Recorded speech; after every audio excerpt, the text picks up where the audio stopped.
give you some information on how you can look into Illinois Audubon and Will County Audubon, two websites there with birding kinds of information. Two activities that Will County Audubon is involved with this spring is one of them is a migration celebration festival at the Four Rivers Environmental Education Center near Shanahan.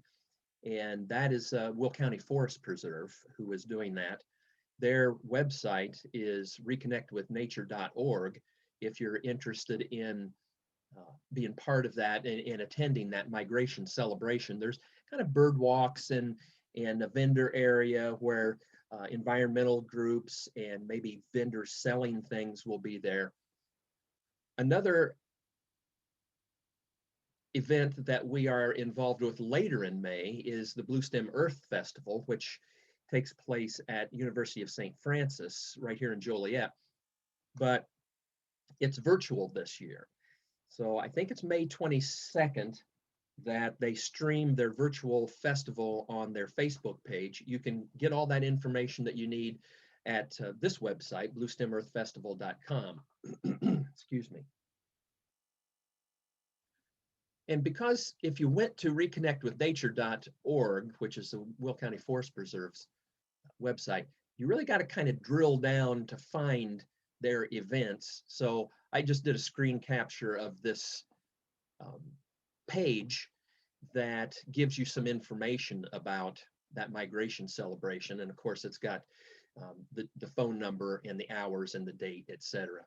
So that is a resource if you're interested in a nice outdoor activity. And in another, I guess that's another roughly 2 weeks, we should have more spring migration activity with birds than we do right now. And last but not least, my last message for you is our next meeting of Will County Audubon. And it just so happens, and mostly the reason that I'm telling you this is because it's a photo night. Once a year, the members submit some of their best bird photography, and we make a program out of bird photography. So you can find this information on our website, which is willcountyaudubon.org, or you can get all the information you need right here. There's 4 or 5 of us that are amateur photographers with a passion, and we'll be showing off our best work. And it won't be like your in-laws vacation to the Wisconsin Dells with a bunch of snapshots. It'll be more professionally looking photographs if you have an interest in that. Here's just a sample. These are a couple of my photographs here that I'm going to be displaying. All right, let's get to the objective, shall we? For this introduction to photography, we're going to be looking at what's called the exposure triangle. And I want to improve your understanding of the exposure triangle, and not only just of those 3 factors of proper exposure, but I also want to talk more in depth about how we control that exposure triangle and how different parts of the exposure triangle have a give and take relationship, because it's always a balancing act. If you want more of one part of the exposure triangle, you have to give up one or both parts of the other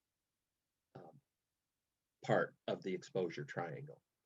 We're going to look at modes of camera operation, modes of exposure metering, and modes of autofocus. Now, these are all factors that pretty much regardless of what you spent on your camera, whether you spent $500 or $5,000 on your camera body, these are all pretty much factors that your camera very likely allows you to change and alter based on what you want your camera to do. So it may not be called the exact same thing in your camera. It may have your camera may have less factors. It may have more factors than my camera that I'm going to be talking with you about. But for the most part, what we're going to talk about is pretty universal with our cameras. So let's do this. I'm going to, well, am I? I'm going to try to see everyone for just a second here. And I think I can see everyone, and no one is showing me their live view. So I'm going to ask you to give me a reaction, and it's down there low on your, there's a button bar. If you pull your mouse cursor down to the bottom of your screen, there's a button bar there, and there's one little button that says reaction. So I'm going to ask a couple of questions of everyone, and please just wave your hand, your little reaction hand, to give me an idea of what your level of experience, what level you are operating at with your journey with photography. So when I say exposure triangle, is anyone not familiar with the exposure triangle? Give me a little wave, if you would, please. Okay, all right, a couple. How about when I talk about the give and take of each leg of the exposure triangle, how one of the legs of the exposure triangle relate to another, and what if you raise one, what happens, what other settings might you have to change with the other one or other two factors? I would expect the ones that responded first, if you're not real familiar, you'd probably wave at that. But I was looking to see if anyone else was waving, and okay.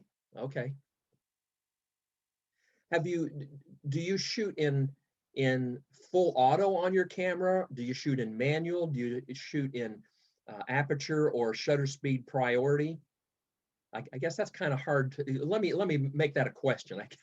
You can't wave to me and tell me the answer. Does anyone not shoot in full auto?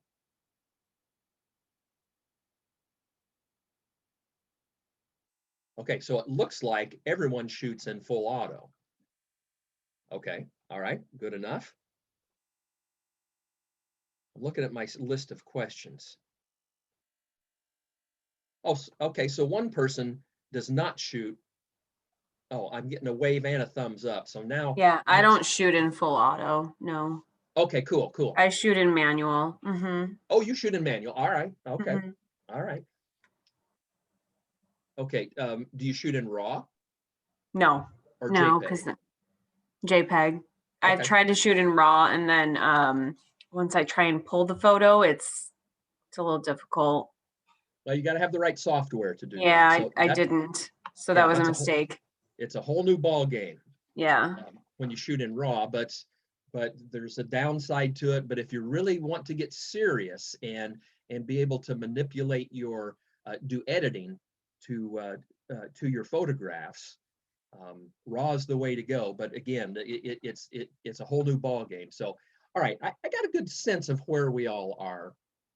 So, and we're right where I sort of expected us to be for the most part, and that is an audience that comes to an introduction to photography. So pretty much, I think I know what direction to go in, and I'm going to do a little soapbox here that you got to read your camera manual. You have to know how your camera works, and it's not something, at least for me, that I can read my camera manual, put it in my camera bag, and never look at it again. It's a reference for me that I use, that I wouldn't say frequently, but I often go to that manual and say, now, how is it that works again? So a lot of the things that I'm going to talk to you about, you're going to find in some part right in your manual. Now, I'll elaborate on them a little more and maybe explain it in a way that's a little bit different than your manual that will help you understand. But it's tough to learn about your camera unless you read that manual and know what all the little bells and whistles do. And you know, something that I found that helps me um, is going to my camera's website, and I shoot a Canon camera, going to Canon's website and downloading my camera manual electronically on my PC. It doesn't cost anything, and whether you shoot Canon or Nikon or Sony or whoever your manufacturer is, I'll bet you can go and find your manual and download it onto your PC. And even though I'm kind of an old guy that likes to have that paper book in his hand, I'm finding that having that electronic manual makes looking for things, for instance, and jumping between chapters very convenient when it's loaded onto my PC. All right, let's talk about the exposure triangle. And as I've kind of alluded to going into this, it's kind of a balancing act. And if you need more, let's say, aperture, which is on the left side of that triangle, you're probably going to have to change shutter speed and maybe ISO to support your change in aperture on what it is you actually want for an aperture setting. And it goes the same all the way around the triangle. If you make a change in shutter speed, you might have to give something up, or you might have to make an adjustment on aperture or ISO. So again, balancing act. It's all a give and take. So we'll start with aperture size, and it's an easy concept. It's nothing more than just like the iris in your eye. Your camera has, think of it as a mechanical iris in its lens, and for brighter exposures or for brighter lit subjects, you don't need a great big aperture size necessarily to get the proper exposure. And you can see in this graphic here I'm showing you that our eyes react to light. On the left is a brighter lit environment that eye is in. So the the iris has constricted, and then it's open wider in the right-hand side because the lights were dimmed. Excuse me. And that's really all there is to aperture, at least on the surface. I've got a graphic here that shows different aperture sizes. We measure aperture in f-stops, and a little bit of confusion. It's hard to work through for some people, but a little bit of confusion is the lower the number f-stop, the larger the opening. And that can get confusing until you get that stuck in your brain.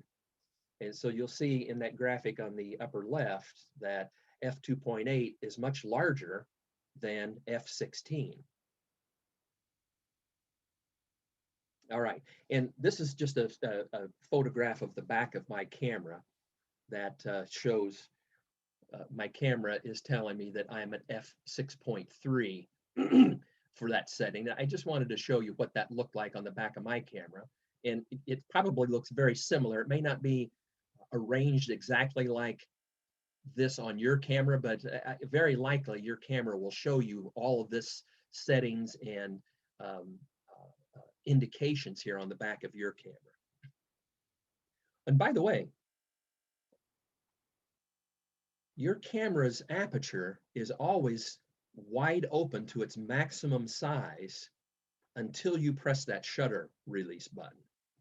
And one of the things that happens, in addition to the shutter opening up and exposing your camera sensor to the image that you're trying to get, the other thing that happens is, before that happens, is your aperture constricts based on either what you've set if you're shooting in manual or what your camera has decided is the right aperture opening for the conditions. Okay, and the reason that's done is so it's always open until you take wide open until you actually take the picture, is so that when your camera is trying to automatically focus, it will get the maximum amount of light in to help your autofocus system. All right.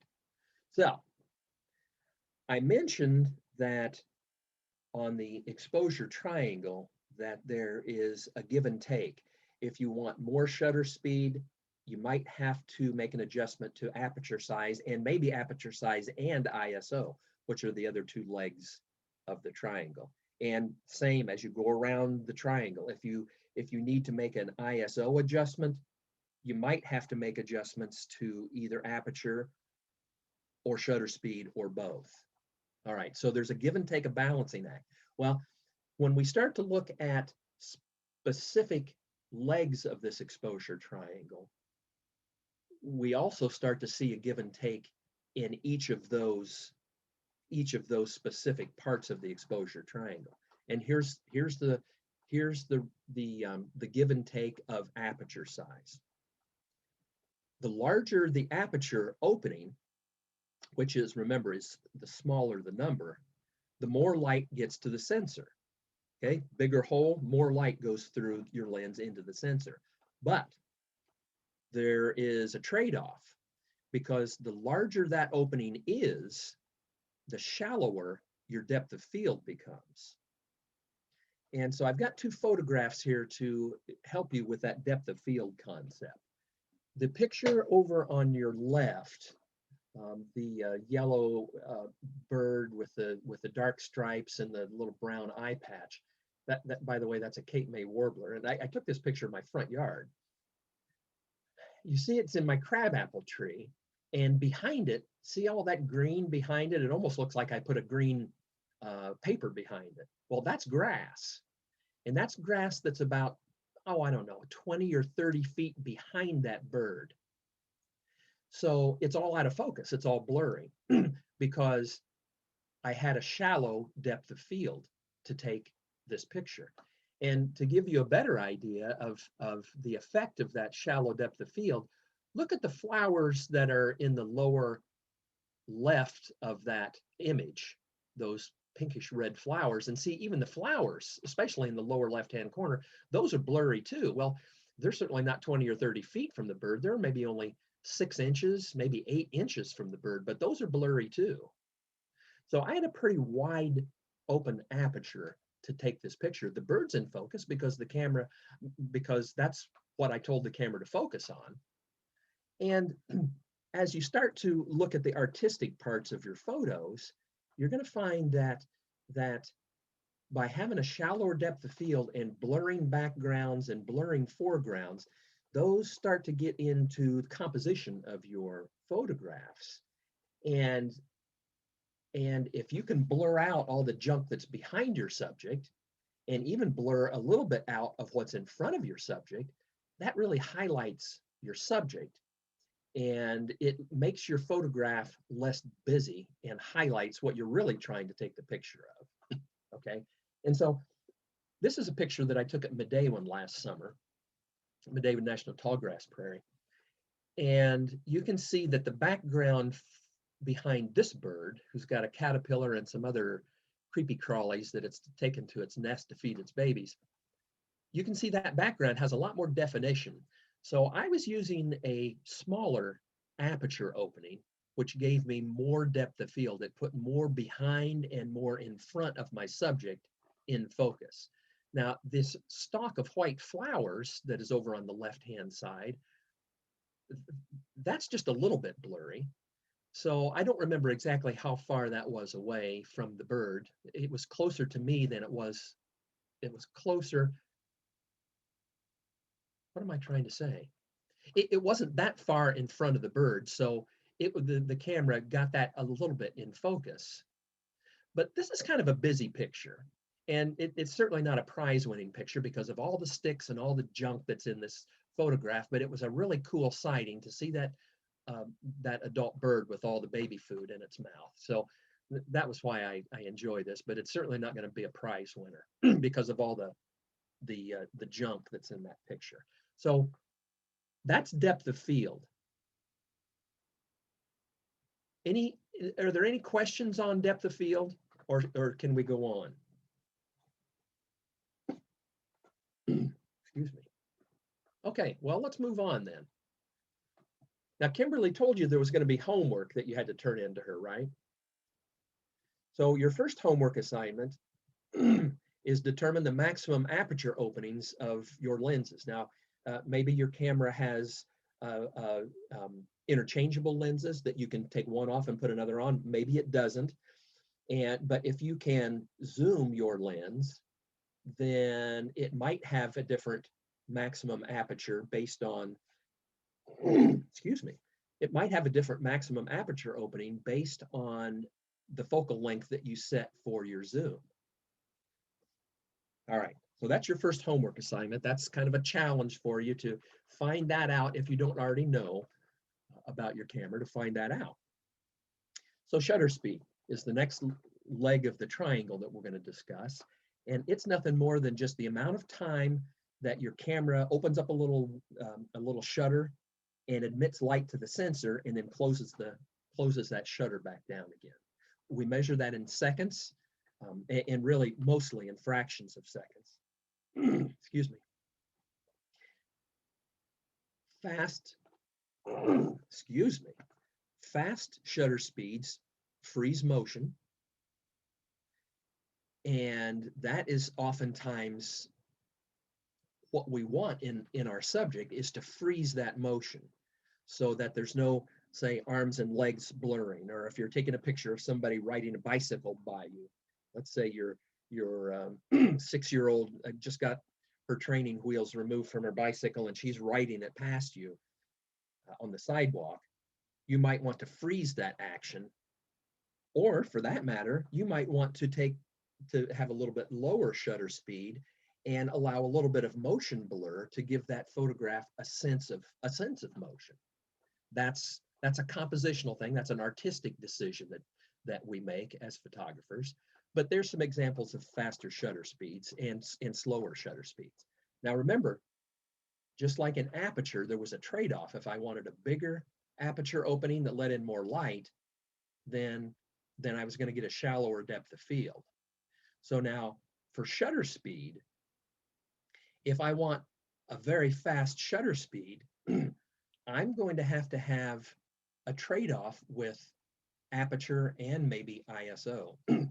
Because if that shutter speed is very fast, let's say 1/1000th or 1/3000th of a second, that's pretty fast, then the camera, to make the proper exposure, is going to need a wider aperture opening.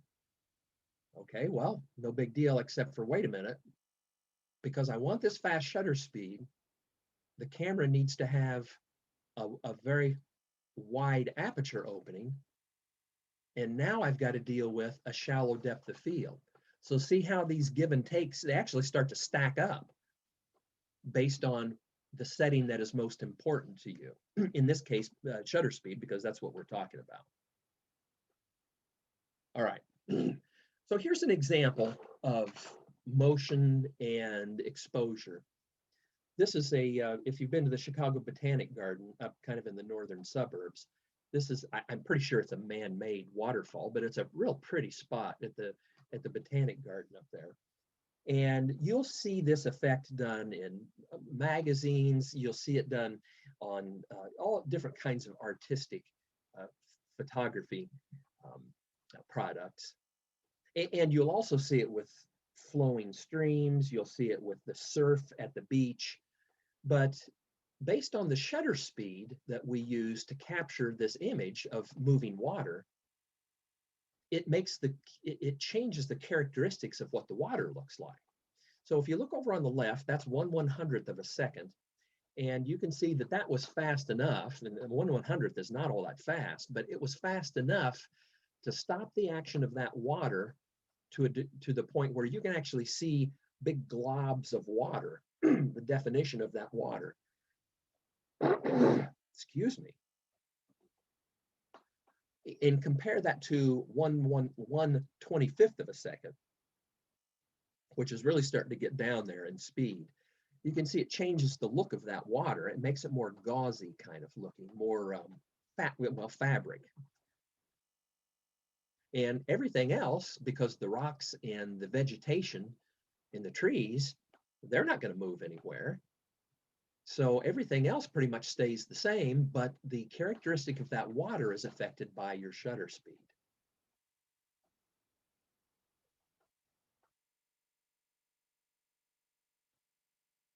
All right, so back to birds for a second.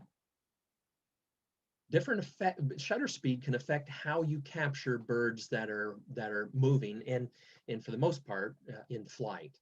Because if you've got a bird that's moving, just jumping around on branches or walking on the ground, I can't think of really a good reason to take it with a slow shutter speed so that you can show motion. But you might think of one, and that's perfectly all right. But when they're flying, because birds in flight are really a really dynamic kind of a subject, you can see that in the upper right, this gull, the body of that bird and the legs and the tail are all pretty much sharp. I mean, the shutter speed of the camera was fast enough to capture that the body and the legs and the tail pretty sharp. It's as if that bird was just frozen in the air. But look, the further out on the wings that you go, the more blur is in the photograph, because especially at the wing tips, those are the fastest moving part of the bird. So that person, whether by choice or just by happenstance, captured that bird in flight with wings that are showing motion, which is an artistic effect. It's something that you can control, something that you might want to show in your photograph. Here's an eastern bluebird over here in the lower left. Again, same thing, really sharp, crisp picture of the bird's body and tail and feet, but the wings are, because the wings are flapping, they're in motion, and the shutter speed chosen shows that motion. Now, some of that blur can be a depth of field issue, so don't forget about that, because we always, for our wildlife pictures, we always want to focus on the face to get the eyes sharp, because that's really what our eyes are drawn to, is to make that connection with our living subjects. And the wingtip of that bluebird in flight might be, oh, I don't know, 4, 5, 6 inches away. Its right wing, the one that's on our left, might be 4 or 5, 6 inches away, and then its left wing, which is on our right, is closer to us by roughly that amount. So not only is there motion blur, but there may be a depth of field kind of blur going on here with this bluebird. Now notice the shutter speed on this great blue heron in the lower right. Well, that's a big bird that doesn't flap its wings all that fast. So that shutter speed was such that it pretty much captured that bird's flapping wings sharp.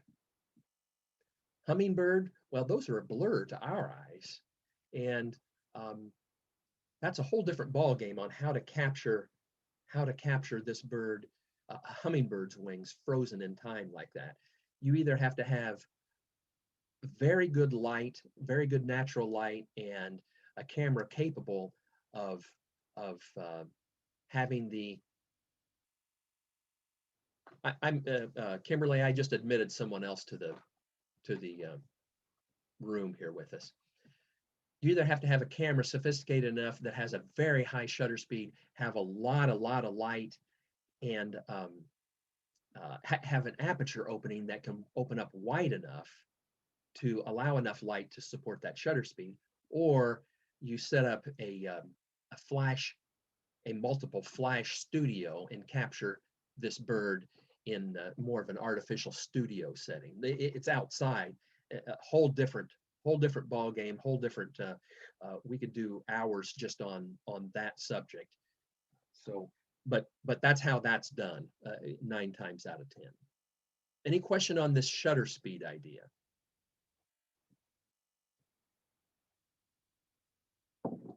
Okay, good. Let's move along. So, let's say we've got a subject and we have a shutter speed that we have selected that is going to capture the amount of motion or the lack thereof that we want to capture for, let's say, this bird that's flapping its wings. But at that fast of a shutter speed, the lighting conditions are low enough so that we have to adjust our aperture opening. But let's say our aperture is open to its maximum amount. And the only way we can, based on what we know so far, the only way we could get more light to our sensor is to lower the shutter speed, but that's going to ruin capturing the bird in frozen in time. What are we going to do? We're sort of up against a wall here. Well, that brings us to the third leg of the exposure triangle, and that's called ISO. And ISO is nothing more than just the sensitivity of your sensor to light. And we can adjust that on our cameras. My camera is a 4 or 5 year old Canon DSLR, and it has a range of ISOs from 100 to 16,000. I don't think I've ever shot it at 16,000, but that's the range that I can set on my camera. So why not just shoot at 16,000 all the time, you might ask? Well, it's because just like aperture and just like shutter speed, there are trade-offs with ISO. You can set your camera to a very high ISO to make your sensor very sensitive to the light, but what happens, the trade-off is at the higher ISO settings, your images start to get a kind of a graininess. And I'll show you some examples. They start to get, and it's also called noise or graininess. And this first appears in homogeneous areas, like a cloudless blue sky, for instance. Or it can start to appear in dark areas, either of your subject or of background behind your subject. Let's say if your subject is standing in front of a big shrub, and your subject is well lit, but because of the shrub in the background and all the foliage and flowers of the shrub, they make the interior of the shrub kind of dark. It's all shaded inside that shrub. And if there are holes or openings in the foliage, now there's going to be dark spots in your image. And if you're using a very high ISO, you might start to see some graininess in those dark areas, either, as I said, on your subject, if your subject has dark hair, or if it's a black bear, for instance, the darkness of that black bear's coat might start to show this graininess, or what is also called noise, in your image. And that can affect the quality of your image. So camera sensors have been getting better and better since they're always getting better, as long as you're willing to to buy the new and better, faster, stronger kinds of cameras. But over the past 10 or 15 years, as digital photography continues to evolve, our sensors are getting better and better at dealing with high ISOs without starting to put in that image harming noise in the photo. And again, the higher end pro level cameras have the most sophisticated sensors, and you can shoot those at higher ISOs in general versus, say, your low end point and shoot cameras. That's why the professionals spend $5,000 on a camera body, and hobbyists who just want to, as a casual hobby, spend $500 on a camera. But again, there's another trade-off, and ISO is one of those. All right, so let's look at, well, here's a graphic just to give you a general sense of ISO. And you'll notice, I think my camera had its range of ISO was 100 to 16,000. This graphic just goes up to 3,200. But you'll notice at the left end, the low end of the ISO scale, it says, okay, best quality photos. And where you would use these lower settings would be in daytime well-lit photography, and at those low ISOs, you get less noise or grain. At the other end of the scale is the opposite. You only use those higher ISOs if necessary, And you would only, and if necessary, necessary situations might be at dusk or other low light situations, like you're in a forest under a heavy canopy of leaves, or you're in a heavy overcast sky. And again, your camera may be able to capture the image, but you're going to have to deal with some noise or that grain.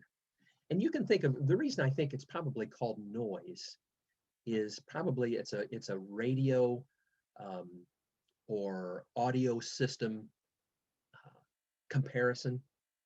So if you're old enough to remember uh, uh, your stereo when you played vinyl records and you turned the volume way up, you could hear the needle skip over tiny little bits of dust in the record groove, and you hear that that kind of a staticky sound.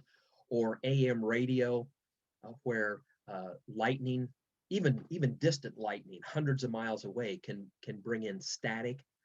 Well, that's noise that is blocking your music or blocking your news that you're listening to. And I think that's probably why this visual static or visual noise when we're talking about ISO is talked about in terms of noise. That's just speculation on my part. Here's a picture that I'm going to use to show you noise. And on the left is the image. It's exactly the same image. On the left, it's the image that after I edited this photo, that was quote unquote really the best I could do because of the settings that I had to put in my camera to get this image. This was actually taken in a forest in Ecuador in 2018. I was on a birding tour, and we were walking through the forest, and our guides knew where to find these monkeys that roosted. These are actually nocturnal monkeys, and that's indicated by how big their eyes are. But they roost and hang out in this in tree crevices because it's dark in there and they can sleep.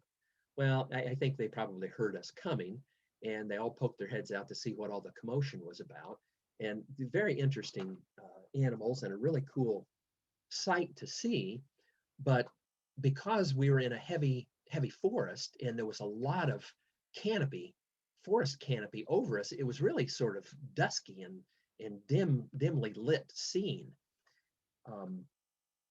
So in order for me to get this picture, I had to really dial in some extreme settings on my camera, and the maximum aperture opening for the lens that I was using was f5.6. So that's not very big for relatively speaking, as far as an aperture size. So I knew, because it was a dark situation, that I was going to have a high ISO to capture that. So I started dialing up my ISO, and by the time I got to around 8,000 ISO and maximum opening of my aperture, which was 5.6, the fastest shutter speed my camera could use to get an image was 1/20th of a second. And so that's where I stopped with my ISO adjustment, because any higher, I was thinking that I was going to get just more noise than I really wanted. Any lower, with the maximum aperture opening that I was set to, then my shutter speed was going to be so slow that I wasn't going to be able to hold my camera still enough to not have motion blur, just because of the slight movement of my hands. So really extreme settings on my camera. And I can remember distinctly these monkeys were maybe 30 feet up in the air. And I can remember leaning backwards against a tree to kind of make my body more stable against this tree, and holding the camera as still as I possibly could in my hands. And this is the picture that it turned out. Again, it's not a prize winner, but it's a cherished memory that I've shown a lot of people, because it was a cool situation. So very low light, and so I had to have a high ISO.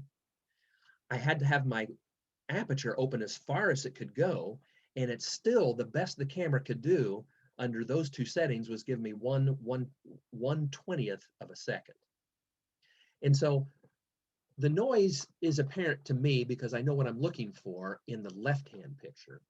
But for the purposes of this discussion, I blew up that picture, which when you blow up the image, you blow up the noise too. You enlarge the noise. So look in these dark areas where it looks kind of speckly and fuzzy and hazy in the faces of this monkey that's on top, at the top of the picture. And then these dark areas where I don't know if this is monkey fur or if it's darkness, you know, if it's just not monkey fur, but you can start to see what I'm talking about with noise. And it makes it kind of foggy and grainy looking. So that's my story about ISO. So what I want you to do is learn how to set the ISO in your camera. That's your homework for this subject. How to set the ISO in your camera. And you might be shooting with auto ISO, which especially the attendee that said she shoots in manual, I think a lot of pros shoot in manual with an auto ISO. But remember, the pros that are shooting in manual with auto ISO, they're probably shooting with $5,000 or $6,000 camera bodies that can really tolerate a high ISO, maybe like 8,000, but you see how my camera tolerated it, not all that well. Okay, and then here's another more challenging piece of homework that I want you to look into, and that is find the ISO setting of your camera where you can start to see noise showing up. And it sounds kind of complicated, but it's really not all that complicated. Take your camera outside and find a subject that either has dark spots or a dark subject that will start to show that noise, and take several pictures of it. Take a picture with low ISO, take a picture with a medium range ISO, and crank your ISO all the way up to the highest setting it will go, and then start to experiment. Okay, well, I see ISO at 1200, and what about on the exact same picture a few seconds later, do I see it at an ISO of 1,000? All right. Well, let's talk about controlling the exposure triangle. This is a screen capture out of my camera manual. And your camera, even though it may not look like mine, it may not be made by Canon, your camera very likely has a mode dial on it. And my mode dial I've highlighted in yellow here. And this mode dial is one of the main adjustments or features that allow you to make adjustments to how you're controlling the exposure triangle. So this is another picture out of my manual, and it shows just the mode dial and the settings on the mode dial. Now yours may not look like mine. Yours may have little silhouettes on it that has pictorial settings like mountains, or maybe a person's head and shoulders, which would be indicative of, say, a portrait. Or it may have an action setting on it where there's somebody that's running. These are all auto settings that the camera, you tell it, well, I want to take a picture of a mountain or something that's holding still, and you put your mode dial at that setting, and your camera does the rest for you. Okay, it's an automatic setting. These C1, C2, and C3, you may have, these are customizable settings that you can program your camera to have different settings that are pre-programmed based on what you tell it you want C1, C2, and C3 to be. I don't use those, but it's something that if you want to have those set up and it's convenient for you, knock yourself out. It's called a custom shooting mode, and it allows you to put in menu settings to tell the camera, okay, well, this is the settings that I want for ISO, aperture, shutter speed, and probably other settings that your camera allows you to make. The two at the bottom are called Program and Scene Intelligent Auto.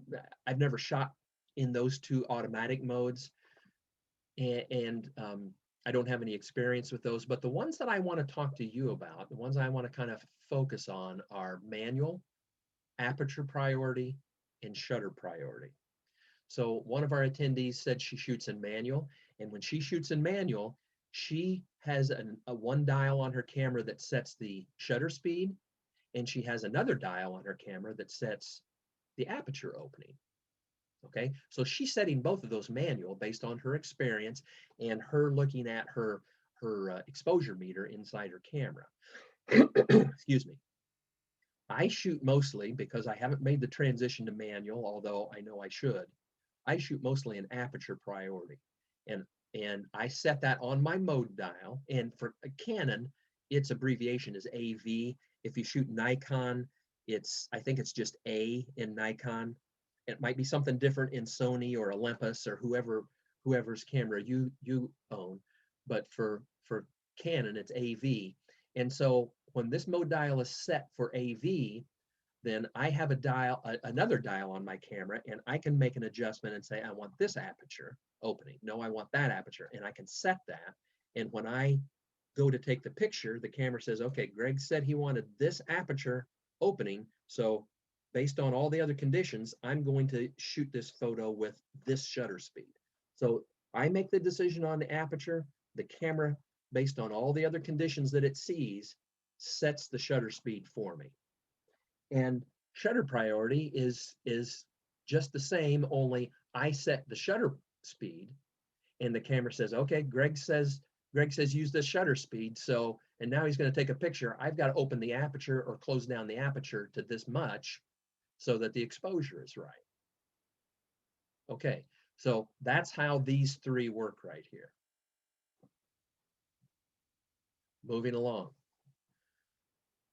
Your camera very likely has the ability to let you decide how you want to meter for the light that is on your subject. My camera has 4 different settings. Yours may have 3, yours may have 5, but mine has 4. And even though Canon might call them something a little different, have a little bit different name, your camera works pretty much the same way my camera works. All right, your camera has an probably evaluative metering mode, where on the dial on your camera setting, you say, I want you to evaluate the whole screen. And what that does is it averages the entire scene. The limitations of that is it's really only good if you have an evenly lit scene. If you have some dark spots or some highlights, some light spots in it, that evaluative metering may not give you the exposure on your subject that you want, because it may be fooled by either too much light coming from the light spots in your image, or not enough light coming from the dark spots in your image, and you may not get your subject exposed the way you want it. Okay. Now, to fine tune that, you can go and set your camera to something that Canon calls partial metering. And instead of having the whole screen, the whole frame being evaluated, it only evaluates partial frame, and in a circle in my case. So partial metering can take a circle that's either anywhere from 6 to 14% of the very center of your frame, and say, okay, I'm going to base my exposure on whatever your manufacturer told it, whether it was 6, whether it was 12, whether it's 14, and I'm going to base that on that part, that amount of light that's coming from my subject. And that's a good thing, because it's going to get your subject exposed right, and it's not going to let dark spots or light spots that are around your subject affect your picture. But your subject's probably going to have to be in the middle of the frame, or real close to the middle of the frame, for that to work better. And as we go along, there's a spot metering setting, which shows a very small amount of, or it looks at a very small amount of the frame to get the proper light exposure. And in a general sense, your camera might be from 1.5% of the center. It might go all the way up to 4. You may have noticed, if you're reading ahead, my camera looks at 1.8% of the center of the viewfinder. But depending on your camera's manufacturer, it can vary. And this starts to be important when you're in say a woodland where there are shady spots and sunny spots, and you might be in the shade, your subject might be a small bird that might have sunny spots shining through the leaves that are around it, but you want to properly expose your bird. And so you only want your camera to consider a small part of the frame to get that proper exposure. Center weighted average is sort of a conglomeration of both of the best, tries to get the best of both worlds. It looks at the center, which it gives more emphasis to, but then it also looks at a rectangle around the center and adds less emphasis to that part, but still takes into consideration that amount of light. Okay, I'm sorry. I'm going to pick up the pace here a little bit. I apologize. Here's some homework for you. Dig into your manual and find the metering settings that your camera's manufacturer gives you to as options. Everybody wants a sharp picture. Blurry and fuzzy pictures aren't the best. Okay, so your camera very likely gives you the ability to select how you want that automatic focus, AF, automatic focus, to work. Now, my camera gives me 3 options. Yours might have 2, yours might have 4. My camera gives me 3. I really only use 2 of these. I use the one shot and the AI focus. Your camera is a Nikon or your Olympus. It might have a different name for these, but they're going to work pretty much just like my camera does. So, one shot. Here's how one shot works. You put the subject in, you look through your viewfinder, you see the subject, and then you press your shutter button halfway down and your camera says, okay, I see what Greg wants to take the picture of, and now I'm going to focus. And then when the shutter button is halfway down, bang, it focuses. And then you can go ahead and push the shutter the rest of the way down and you get a sharp picture. That's how one shot works. If you're set for one shot and you press the shutter button halfway down and it locks that focus, your subject can hop to a different branch, or in the case of your 6-year-old riding by on her bicycle without the training wheels, if you press that shutter button halfway down and then hesitate as she rides by you and she gets closer and closer to you, your focus is locked unless you let off of the shutter button and then press it back down again. Your focus is locked when your bicyclist was 6 feet away or 10 feet away. You might not press the button until she's 4 feet away. Now you got a blurry picture, even though you had a very high shutter speed. That's one shot. So it's really only good for subjects that hold still. The second one that I use is called AI focus, and it focuses, excuse me, I misspoke. AI servo, and it focuses at that 6-year-old riding toward you on the bike that's 20 feet away. You press your shutter button halfway down, but let's say she looked the other way and you don't want to take the picture because you want her face in the picture.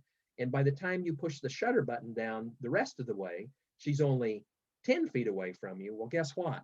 If you're set for AI servo, your camera, even though you have that shutter button halfway down, your camera continues to focus as your subject gets closer to you. And that can be a bird in flight. That could be a bird that flew over into another branch. That could be any moving subject. If you're set for that AI servo, your camera will continuously focus as it sees fit while your subject is moving.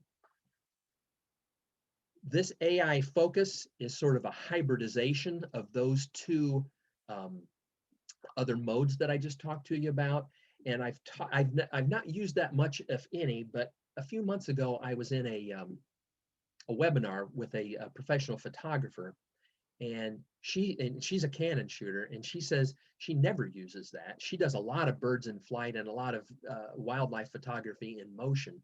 And she says that she doesn't like that feature because she said its one-shot ability doesn't do as well as the one-shot setting, and its AI servo ability doesn't do as well as your AI servo setting. So it does both, but it doesn't do either one of them very well. She never uses it. And that's something you're going to have to figure out on your own with your manufacturer's settings that you have. But what I'd like you to do is bust out your manual and find out what options your camera gives you for your autofocus settings. We're getting real close to the end here. We've talked about a lot of bells and whistles on your camera, and believe me, even if you spent $400 on your camera, it's amazing the bells and whistles that come, the technology that comes in our cameras these days, all the little things that it can do for us. But you know what? It still comes down to execution or technique. You got to have a solid support of your camera when you're hand holding. And you got to train yourself and you got to discipline yourself to squeeze that shutter button and not press it quickly.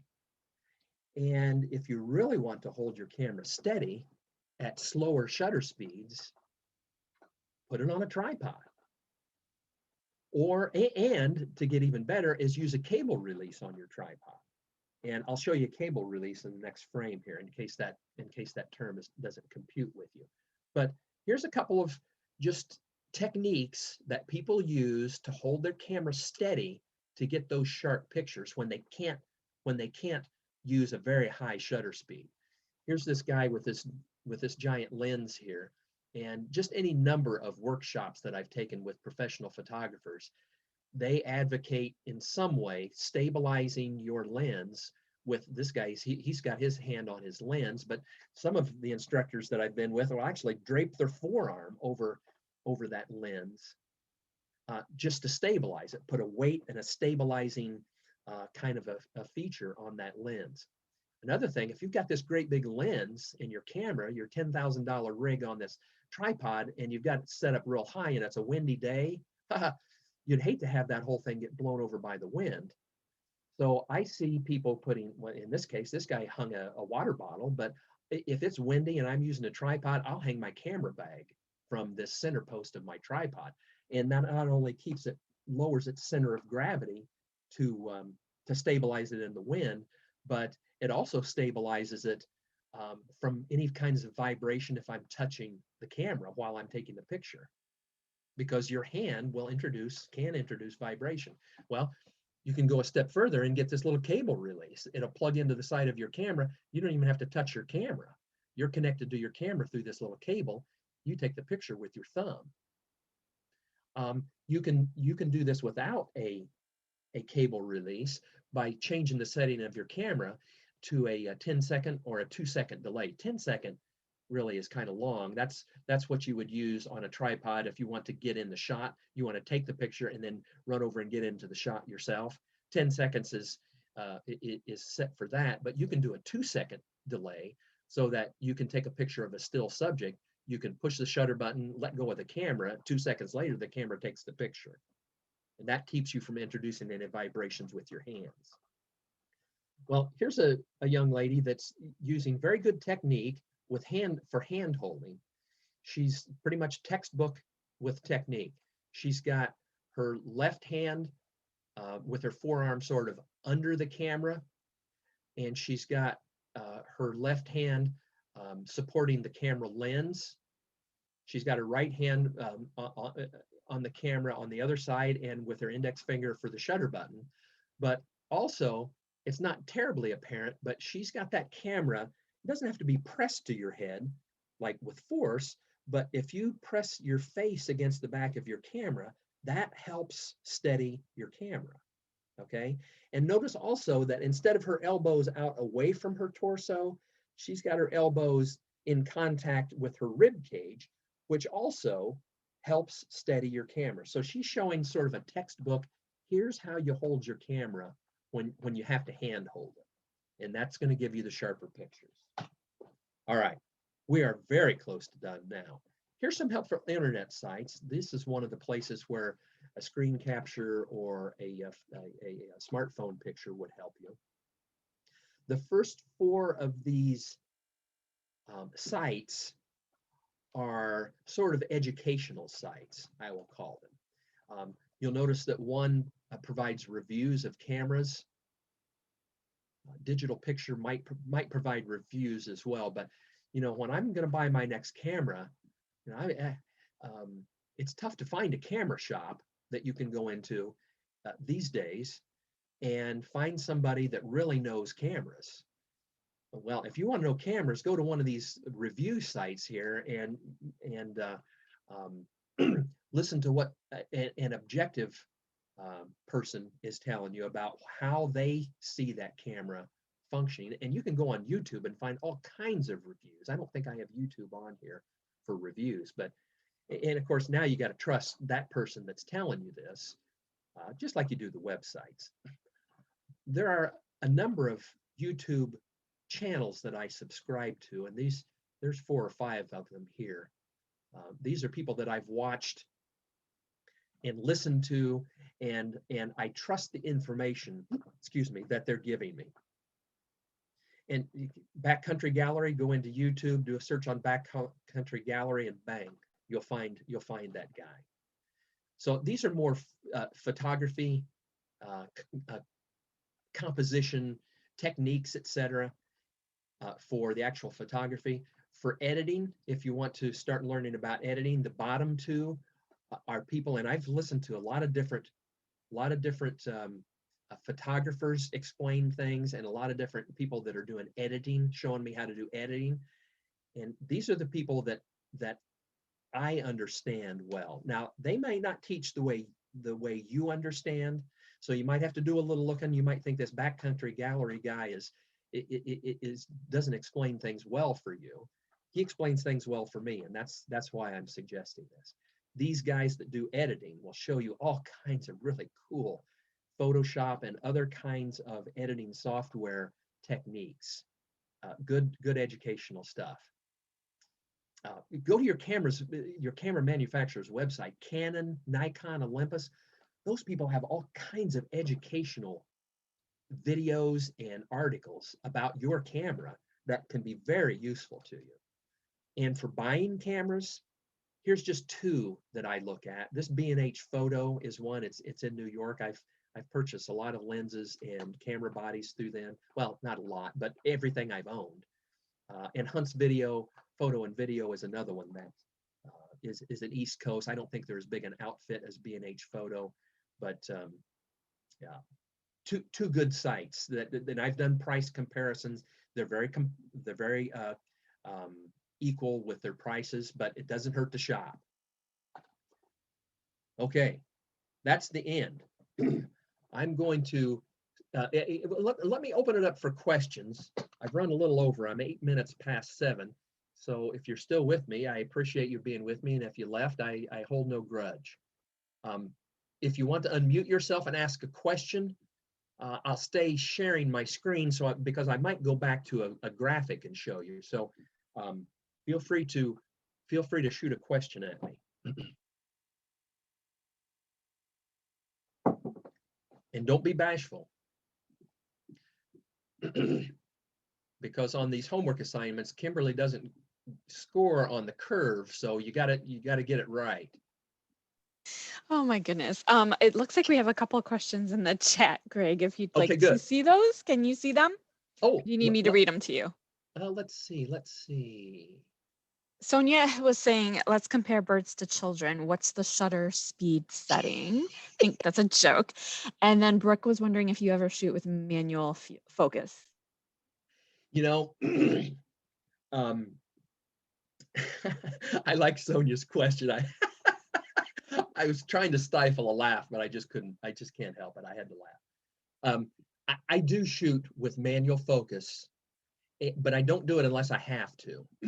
And here's a circumstance where I'm gonna go back and show you a picture because they speak 1,000 words, as you know.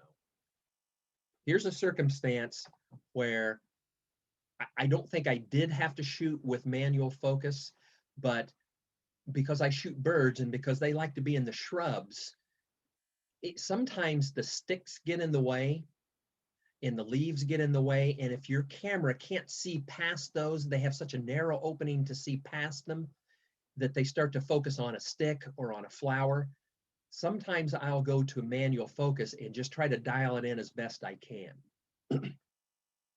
So that's actually a good question. And And our cameras are actually really, really good at getting sharp focus, but they can be fooled sometimes by sticks and other clutter that's in the picture. Good question.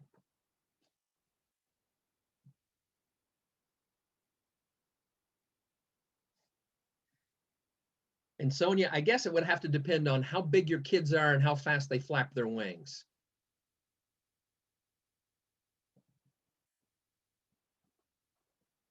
More questions. You got to have more questions.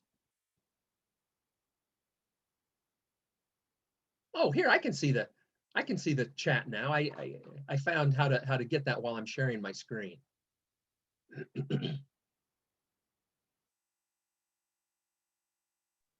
All right. Well, I guess then we'll just go ahead and wrap it up now that we're after 7. And thank you everyone for enjoying this program. And thank you so much, Greg, for all that wealth of knowledge. That was amazing. Oh, well, sure. Thank you. I hope everyone enjoyed it. And I'll still take a question if anybody has it, but thanks for coming. Would they be able to reach you by email should they have any other questions? Yeah, that's fine. Great. GRG DuBois. So it's Greg DuBois without the E in Greg. And could you chat that in? Could you put that in the chat, Kimberly? Yep. Thank you. Because I can't talk and type at the same time. You know, men and multitasking, it just doesn't work out for us. GRG DuBois at Comcast.net. Thank you. All right. Thank you so much for your time, Greg. Hopefully we will see you soon. Pleasure. Thanks for having me. Thank you. All right. Bye now.